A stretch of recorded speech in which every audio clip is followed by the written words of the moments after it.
আসসালামু আলাইকুম প্রিয় হেদায়েতের আলোর পথের দর্শক মণ্ডলী, আজকে আপনাদের সাথে আলোচনা করব তাহাজ্জুদ নামাজের মাসালা। গভীর রাত্রে এক ঘুমের পর উঠে নামাজ পড়াকে তাহাজ্জুদ নামাজ বলে। আল্লাহর কাছে এ নামাজ সবচেয়ে বেশি প্রিয়। হাদিস শরীফে সমস্ত নফলের চেয়ে তাহাজ্জুদ নামাজের বেশি ফজিলত ও সওয়াব বর্ণিত আছে। এমনকি অনেক আলেম তাহাজ্জুদকে সুন্নতে মুআক্কাদা বলেছেন। তাহাজ্জুদ কমের পক্ষে 4 রাকাত এবং ঊর্ধ্ব সংখ্যক বার রাকাত পড়বে। 2 রাকাত পড়লেও তাহাজ্জুদ আদায় হয়ে যাবে।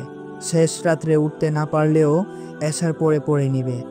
যদিও শেষ রাত্রে সমান সওয়াব পাবে না, তবুও একেবারে ছেড়ে দিবে না। এই কয়েক প্রকার নফল নামাজের কথা এখানে বিশেষ করে উল্লেখ করা হলো। এতদ্ব্যতীত দিনে রাত্রে যত ইচ্ছা নফল নামাজ পড়া যায়। নফল নামাজ যতই বেশি পড়বে ততই বেশি সওয়াব পাবে।